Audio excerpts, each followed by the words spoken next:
2012 defined conflict as communication between two people who depend on one another and who perceive that the others do not understand their goals, aims, or values in the workplace.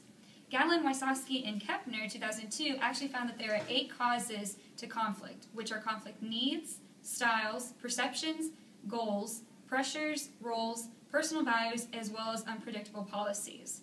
However, according to DeVoe and Fox, 2011, lower production, unsatisfied employees, and decrease in total profits can definitely result in the workplace, all due to unresolved conflict. Chandler No Date found different communication styles can lead to misunderstandings between employees or between employees and managers. Lack of communication drives conflict underground. Not only does conflict harm the organization, but it can also harm the health of employees. According to Distra, Biersma, and Evers, 2011, they state that strain due to conflict stress can cause employees physical harm, such as muscle tension and increased heart rate. That was such an Asian moment. Heart rate, as well as psychological issues of anxiety and anger. Do not believe the only people who are affected by conflict are the participants, according to Healthfield, 2013. According to Bowling, Bear, Bennett, and Watson, 2010, they found links between personality and workplace interpersonal communication that can lead to workplace victimization. However, Barclay and Wolf proved that workplace conflict is costly both between the organization and the individual.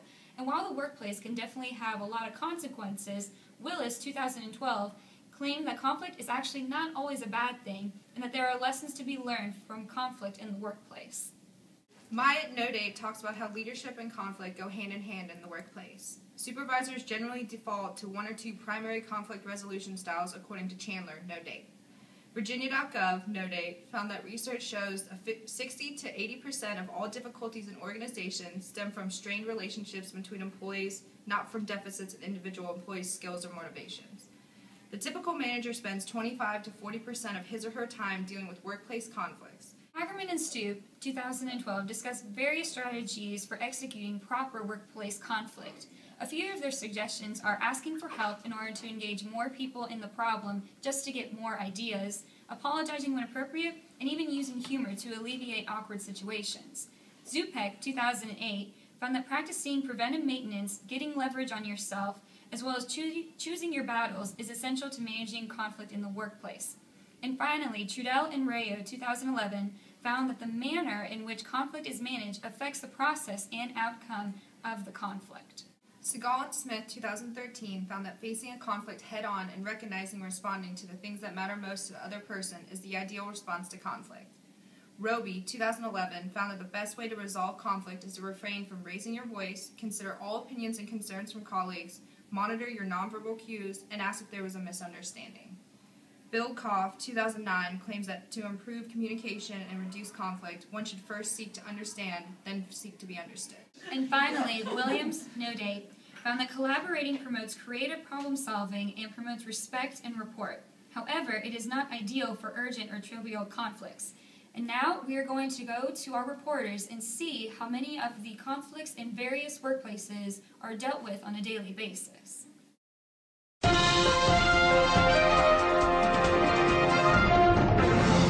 This is Ava Sampson reporting live from Lexington, Kentucky. Today we're going to sneak in on a top secret meeting. Let's see how this goes.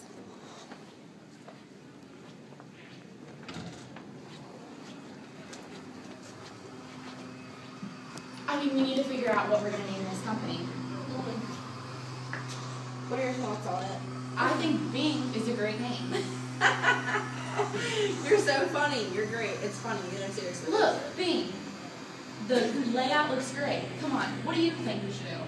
Obviously, Google. Any person who's smart enough knows Google is way better than Bing. Why do you think you Where did know you go so to much college? better? Where did you go to college? Please tell me, because obviously... I thought it was a good college. Colony University. Where'd you go? Harvard. Just because you went to more prestige college, you think that you get to name the company? I basically own the company. I put way more money into the company than you did. So please tell me, do you have anything else? So this is the problem. This is what we would call forcing. One person who has more power thinks that her opinion is more valid than one with less power. Now we're going to be going to a second meeting where two employees are fighting over office supplies.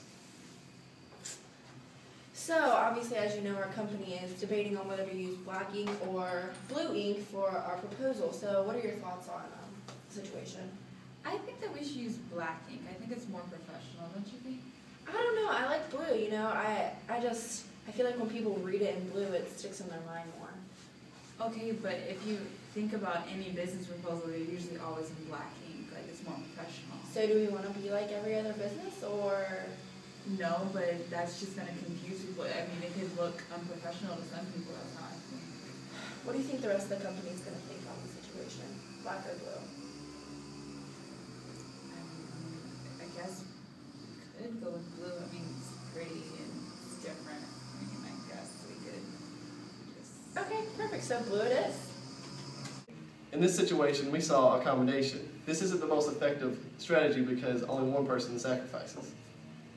And now we're going to be moving into our third meeting, where Kyle tries to tell Taylor of a great idea he has for the company, but Taylor has an alternative to responding to his needs. Let's see what she does. I really think that the best move for our company is to merge with Facebook. They were a milestone in social networking. I think it's the best move for us. Have you asked other people?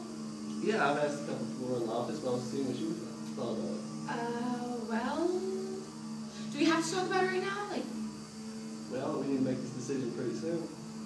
We've got like a few weeks, so what are you thinking about for lunch today? Maybe a chicken wrap. Yeah, well, yeah, let's just not worry about it right now. Okay. All right. This is a situation of avoiding, where Taylor tries to avoid the situation and tries to change the subject. This can definitely not be a great way to solve conflict, because then the conflict just continues and it keeps getting pushed back into a later time. Now we're reporting over to our fourth interview, where Kyle and Tasha aren't quite agreeing on the situation. Tasha wants to vamp up the office with a plant, but Kyle doesn't agree. Let's watch. So, what about a plant? Well, Like a big, big green plant. I don't know if I like that in the office. Why? I think it would just throw everything off. I'd be staring at a plant all day instead of doing my work. Are you serious? A green plant, it gives off more oxygen, allows more flow to the brain. I don't like that. But I got an idea. What if we get a smaller plant and just put it on your desk? Yellow! It's my favorite color. Oh my gosh, I guess we can settle. All right. Exciting. Well, right there you saw compromising. Kyle didn't want a huge plant, but Tasha, she didn't really care if it was a big plant or a small plant. So Kyle decided to give her a small yellow plant. It's her favorite color. We are now here reporting on a situation of both where Avis and Taylor think that they should get the bonus. So we both worked on the same project, and there's this big bonus available. I think I deserve it because I worked really hard. I deserve it. Well, I think that I worked just as hard as you did this whole year. I put in the same amount of hours as you did, and I put in a whole bunch of ideas. But That idea you did have was really good. You're right. yeah, maybe like we should try to like split it or something. You know? So then we both get money too. All right, that's a good idea. We'll split it. In this situation, they're using collaboration, which is clearly the best option. Both parties gain something, and it's a win-win situation.